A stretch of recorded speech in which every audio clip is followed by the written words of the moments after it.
Berry में इनेलो बसपा के प्रत्याशी प्रमोद राठी ने आज हवन करके जो दुजाना रोड है वहां पर अपना कार्यालय है वो खोल दिया है। आज हवन करके कार्यालय आपने खोल दिया है, तो अब क्या कहेंगे? तमाम इनेलो बसपा के पदाधिकारी भी आज यहाँ पर इकट्ठे हुए हैं। सबसे पहले मैं जितने भी बेरी हल्के की जनता यहाँ मेरे साथी जो पहुँचे हैं उन सब का मैं आभारी हूँ, आभार प्रकट करता हूँ। साथ साथ आपको मैं एक चीज़ बताना चाहूँगा, जहाँ हम खड़े हैं वो धर्म नगरी बेरी कहलाई जाती है और यहाँ माता भीमेश्वरी देवी जिसने हमेशा धर्म को जागृत किया है, हम उस पावन धरा पे खड़े हैं। और आज हमने यहाँ हवन जो एक ऐसी प्रक्रिया है जिसके अंदर सब दुर्विचार खत्म हो जाते हैं और शुद्ध विचारों के साथ हम परमात्मा का नाम लेते हैं। इस धर्म नगरी बेरी के अंदर आज इस चीज़ का बिगुल बज चुका है कि जिन दो लुटेरी पार्टियों ने कर्मठ जुझारू और मेहनती जो हमारी बेरी की जनता है उसको लूटने का काम किया है। पिछले 30 साल से मौजूदा विधायक जो हमेशा कभी भी बेरी हल्के में आकर अपने किसी भी काम के नाम पर वोट नहीं मांग सकते। अगर डॉक्टर रघुवीर का दान जो कहते हैं कि 7 गज की धोती जिसमें लपेट के बेरी को मार दूंगा, अगर कहीं भी उनको रत्ती भर भी अपने ऊपर कोई ताकत महसूस होती हो तो उड्डा का सहारा छोड़ के उड्डा साहब के नाम का और एक बार बेरी हल्के से चुनाव लड़के देख ले। अगर जमानत बचा पावें तो यहीं हम रहेंगे और यहीं आप रहोगे, यहीं बेरी हल्के की जनता रहेगी। भूपेंद्र हुड्डा जिधर भी जा रहे हैं राठी साहब, उधर एक चीज़ वो कह रहे हैं कि अन्य पार्टियों के चाहे जितने भी नेता हैं जो चुनाव में खड़े हैं उनको वोट कटुओं की संज्ञा दे रहे हैं। वो ये कह रहे हैं कि ये लोग वोट काटने के लिए आए हैं या आखिर में जाके बीजेपी में ही जाएंगे। अभय सिंह चौटाला जी पर भी ये आरोप हैं वो लगा रहे हैं, तो क्या जवाब आप उन्हें देंगे? मैं आपके माध्यम से एक जवाब देना चाहूँगा। खसियानी बिल्ली खंबा नोचे। क्या 10 साल जब हुड्डा साहब का राज था, उस राज को अगर लोग इतना अच्छा और अपना हितैषी मानते तो कहाँ 67 सीट, कहाँ फिर 40 सीट, और अब आप हालात देख लो। ये चीज़ें आपने जनता में आप जो बरगलाने का काम कर रहे हो वो सिर्फ अपने सत्ता सुख के लिए, जो उनका प्रॉपर्टी का ऑफिस बंद हो चुका है उसको दोबारा से स्टार्ट करने के लिए वो लोगों को बहकाना चाहते हैं। लेकिन हरियाणा की जनता अब इन बहकावों में आने वाली नहीं है। उन्हें साफ साफ पता है आपका हितैषी कौन है, आपके लिए कौन खड़ा हुआ, विधानसभा में किसने आवाज़ उठाई। इसलिए जनता अब इनकी बातों में नहीं आएगी, क्योंकि इन जनता ने पता है कि जनता की आवाज़ अभय सिंह चौटाला ने उठाई है। हुड्डा साहब तो भाई साहब विधानसभा के अंदर शेरो शायरी करते थे, वहाँ शेरो शायरी करने जाते थे, जनता के लिए नहीं जाते वो। तो मैं इस चीज़ को सीधा सीधा ये कहना चाहूँगा कि अपने जो पिछले कर्म उनके थे, जो उन्होंने हरियाणा की जनता को लूटने का काम किया, बरगलाने का काम किया, हुड्डा साहब को साफ और साफ दिखाई दे रहा है कि आज जनता ने मन बना लिया है कि किसान और कमेरे के हितैषी चौधरी अभय सिंह चौटाला बहन मायावती की गठबंधन की सरकार को विधानसभा में भेजेंगे और हरियाणा का विकास कराएंगे। ठीक है, इनेलो निर्णायक भूमिका में अब की बार इस चुनाव में हो सकती है, तो ऐसे में कांग्रेस कह रही है कि आप लोग बीजेपी की तरफ जाएंगे या किस तरफ जाएंगे आप?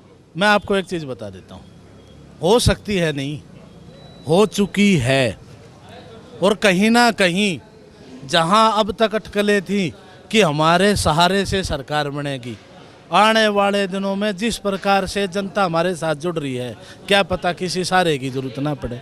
और रही बात अगर किसी के साथ सरकार बनाने की ज़रूरत पड़ी तो चौधरी अभय सिंह चौटाला ने शुद्ध लफ्ज़ों में कह रखा है, मैं किसी को समर्थन दूंगा नहीं, समर्थन जो मेरे को देगा उसके साथ सबसे पहला समझौता होगा कि सबसे पहले हरियाणा की जनता, उसके बाद किसी नेता का ध्यान रखा जाएगा। सबसे पहले हरियाणा की जनता का ध्यान रखा जाएगा, हरियाणा के विकास का ध्यान रखा जाएगा। आप क्या कहेंगे? जो राठी साहब का जो चुनाव है वो कैसा चल रहा है? राठी साहब का चुनाव बहुत बढ़िया चल रहा है, इसके मुकाबले में शायद ही कोई होगा और इसकी 100% जीत है। और हुड्डा ये कह रहे थे कि हुड्डा हमारे पास आएगा, हमारी पार्टी के पास, चौधरी अभय सिंह चौटाला के पास, हाँ तब सरकार बनेगी, नहीं तो सरकार नहीं बन सकती। मैं अन्य जो पार्टी के पदाधिकारी हैं उनसे भी बात आपकी करवाता हूं। इसी सिलसिले में बलराज प्रधान जी हैं खरर से, वो हमारे साथ हैं, यहाँ पर जुड़ गए हैं।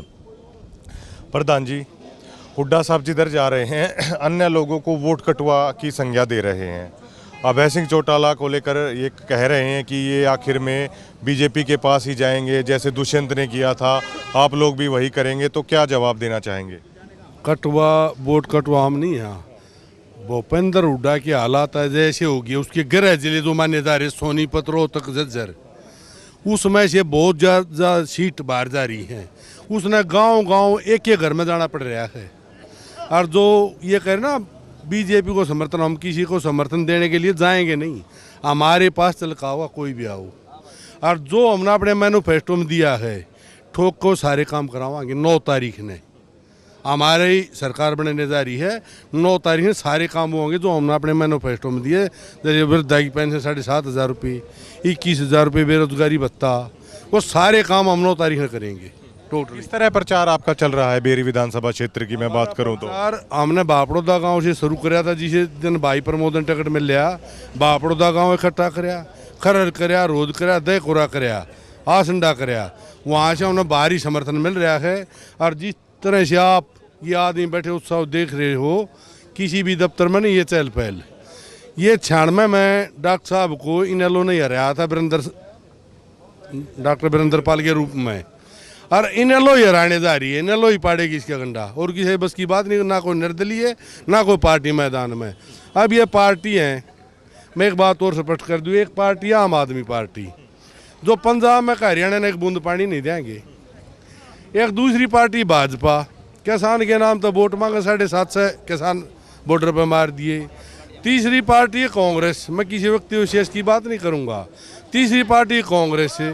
और जो किसान के खिलाफ कानून बढ़ाए जाते हैं और ये मुख्य भूमिका में रहती है विपक्ष के रूप में, ये बोलते नहीं, तो वोट किसको देंगे लोग? लोग तो इन लोगों की तरफ नगा टकाए बैठे हैं। इन लोगों को वोट देंगे, इन लोग पावर में होगी।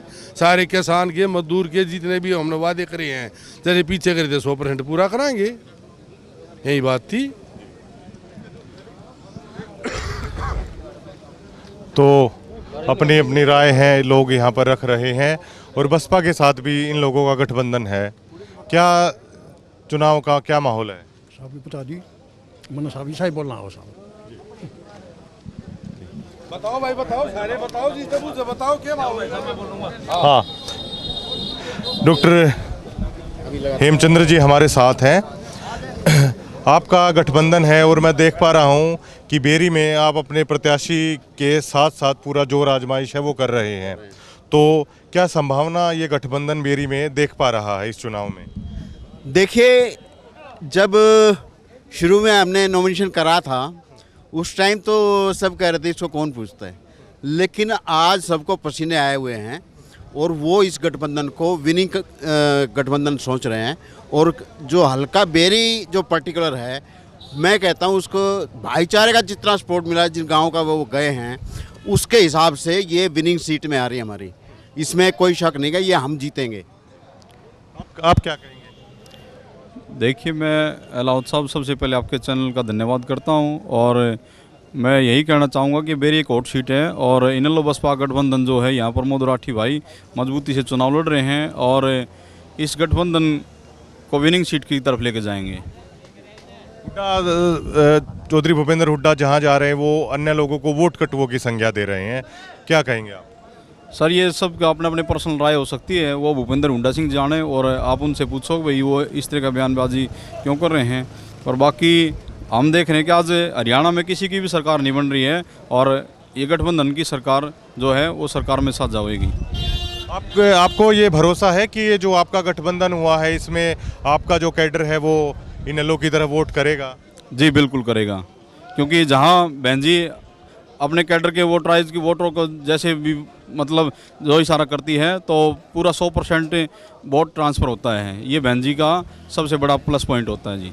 ठीक है, तो आज बड़ा ज़बरदस्त माहौल आज यहाँ पर बना है। दोनों पार्टियों के पदाधिकारी बेरी में आज हैं वो इकट्ठे हुए हैं और करारा जवाब डॉक्टर रघुवीर कादियान को और कांग्रेस वालों को इनेलो के प्रमोद राठी ने भी दिया है, अन्य लोगों ने भी दिया है और इनका मानना है कि बेरी से इनका चुनाव है वो बेहद अच्छा है, वो चल रहा है। शुक्रिया।